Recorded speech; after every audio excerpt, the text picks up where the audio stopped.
Halo teman-teman semua, Assalamualaikum warahmatullahi wabarakatuh. Alhamdulillahirrabbilalamin. Wassalatu wassalamu ala asrofil anbiya'i wal mursalin wa ala alihi washabihi ajmain amma ba'du. Pertama-tama, marilah kita panjatkan puja dan puji syukur kita atas kehadirat Allah Subhanahu wa Ta'ala, karena berkat rahmat dan hidayahnya kita bisa melaksanakan perkuliahan pada siang hari ini. Sholawat serta salam marilah kita junjung agungkan kepada Nabi Agung Muhammad SAW. Oke, langsung saja. Yang terhormat Bapak Nurdin MSI dan Ibu Widya Hestiani Tias selaku dosen pengampu mata kuliah Ekonomi Sumber Daya Manusia, serta teman-teman yang saya sayangi. Di sini kami dari kelompok 12 akan memaparkan hasil diskusi kami mengenai serikat pekerja dan perundingan bersama. Di sini kami kelompok 12 yang beranggotakan saya sendiri, Rofida Aulia dengan NPM 1813031011 serta rekan-rekan saya. Izin memperkenalkan diri, nama saya Dwi Nurul Aisyah, NPM 1813031035. Nama saya Dino Siwa Ramadan dengan NPM 1813031053. Definisi serikat pekerja. Berdasarkan Undang-Undang Serikat Pekerja Nomor 21 Pasal 1 Tahun 2000 menjelaskan bahwa serikat kerja merupakan organisasi yang dibentuk dari, oleh, dan untuk pekerja atau buruh baik di perusahaan maupun luar perusahaan yang bersifat bebas, terbuka, mandiri, demokratis, dan bertanggung jawab, guna memperjuangkan pekerja atau buruh serta meningkatkan kesejahteraan pekerja atau buruh. Nah, tujuan serikat pekerja ini yaitu untuk melindungi hak para pekerja ketika terjadi permasalahan dengan perusahaan dan juga membantu pekerja untuk bernegosiasi dengan perusahaan ketika terjadi permasalahan, baik itu mengenai gaji, jam kerja, tunjangan, dan lainnya. Fungsi serikat kerja dalam Undang-Undang Serikat Pekerja Nomor 21 Pasal 1 Tahun 2000 yaitu sebagai pihak dalam pembuat perjanjian kerja bersama, sebagai wakil pekerja dalam lembaga kerjasama, sebagai sarana menciptakan industri yang harmonis, sebagai sarana penyalur aspirasi, sebagai perencana, pelaksana, dan penanggung jawab, sebagai wakil pekerja atau buruh dalam memperjuangkan kepemilikan saham. Lalu ketentuan pembentukan serikat pekerja. Yang pertama, setiap pekerja berhak membentuk atau menjadi serikat pekerja. Pembentukan serikat pekerja sekurang-kurangnya terdiri dari 10 anggota. Pembentukan serikat pekerja bersifat bebas tanpa adanya tekanan atau campur tangan dari pihak manapun. Serikat pekerja dibentuk berdasarkan sektor usaha. Setiap serikat pekerja harus memiliki anggaran rumah dasar dan anggaran rumah tangga. Selanjutnya yaitu ketentuan keanggotaan serikat pekerja. Ketentuan keanggotaan serikat pekerja ini telah diatur dalam Undang-Undang Nomor 20 Tahun 2000. Ketentuan tersebut diantaranya yang pertama, keanggotaan serikat pekerja bersifat bebas. Artinya, dalam penerimaan keanggotaan serikat pekerja tidak memandang aliran agama, suku bangsa, politik, dan jenis kelamin.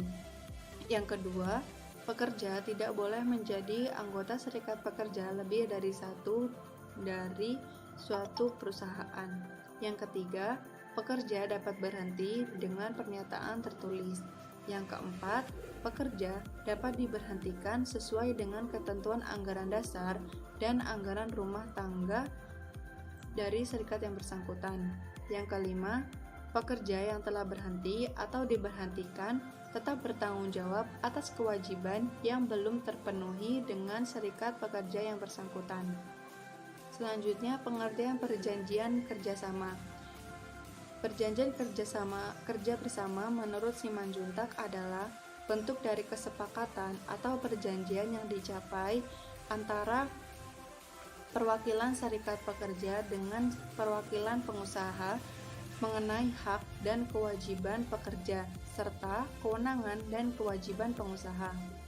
Sedangkan secara umum, pengertian perjanjian kerja bersama adalah suatu sarana pelaksana hubungan industrial dalam rangka menciptakan suatu hubungan kerja yang harmonis, aman, tentram, dan dinamis, yang dampaknya dapat terwujudnya ketenangan kerja, kelangsungan operasional perusahaan, dan munculnya kepuasan kerja. Selanjutnya di sini ada syarat melaksanakan perjanjian kerja. Di antaranya yang pertama, menjelaskan identitas dari perusahaan yang meliputi nama perusahaan, alamat perusahaan, dan jenis usaha yang dikerjakan. Yang kedua, menjelaskan tentang identitas pekerja yang meliputi nama lengkap karyawan, umur, dan alamat pekerja. Yang ketiga, tertera deskripsi jabatan dan jenis pekerjaan yang disepakati kedua belah pihak. Yang keempat, menjelaskan tentang tempat pekerjaan. Yang kelima, tertera jelas berapa upah yang diterima pekerja dan cara pembayarannya. Yang keenam, menjelaskan syarat-syarat kerja yang memuat hak dan kewajiban bagi pengusaha dan pekerja. Dan yang terakhir, menjelaskan mulai berlakunya dan jangka waktu berlakunya perjanjian kerja. Selanjutnya yaitu mengenai hak-hak karyawan. Hak karyawan sendiri itu terbagi menjadi dua, yaitu hak karyawan sebagai individu dan juga hak karyawan sebagai anggota serikat pekerja. Jadi yang pertama, apa sih yang dimaksud dengan hak karyawan sebagai individu? Yaitu meliputi hak pekerja dalam hubungan kerja, hak pekerja atas jaminan sosial, dan ketiga, hak pekerja atas perlindungan upah, hak pekerja atas pembatasan waktu kerja, istirahat, cuti, dan libur, dan juga hak pekerja mendapat perlindungan dari tindakan PHK. Lalu yang kedua, apa sih yang dimaksud dengan hak karyawan sebagai anggota serikat pekerja? Yaitu meliputi hak menyelesaikan permasalahan perselisihan hubungan industrial, hak pekerja membuat perjanjian perburuhan, dan hak pekerja untuk mogok. Ada pula hak khusus bagi pekerja wanita yang berkaitan dengan hak cuti hamil, hak istirahat sakit saat haid, dan juga hak cuti saat menyusui. Selanjutnya yaitu tentang kepuasan kerja. Jadi di sini ada dua pengertian. Menurut Panggabean, kepuasan kerja tergantung dengan keinginan seseorang dari perusahaannya atau dari pekerjaannya yang didasarkan pada feedback yang diperoleh, yaitu merupakan suatu sikap yang positif atau bisa juga negatif terhadap kinerja karyawan. Kepuasan kerja juga merupakan suatu kondisi emosional yang muncul pada diri karyawan, yang muncul karena ada keterkaitan antara nilai balas jasa kerja. Lalu secara umum, kepuasan kerja adalah bagaimana pekerja dapat merasakan pekerjaan dan aspek-aspeknya, di mana perusahaan harus memperlakukan karyawan dengan adil dan hormat, dilihat dari perspektif kemanusiaan. Kepuasan kerja merupakan perluasan refleksi perlakuan baik dan pentingnya memperhatikan indikator emosional dan kesehatan para pekerjanya. Selanjutnya yaitu mengenai faktor-faktor kepuasan kerja karyawan.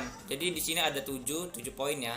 Poin yang pertama yaitu balas jasa yang layak dan adil yang sesuai dengan kesepakatan awal. Lalu yang kedua, penempatan kerja yang tepat dan sesuai dengan keahlian dan keinginan.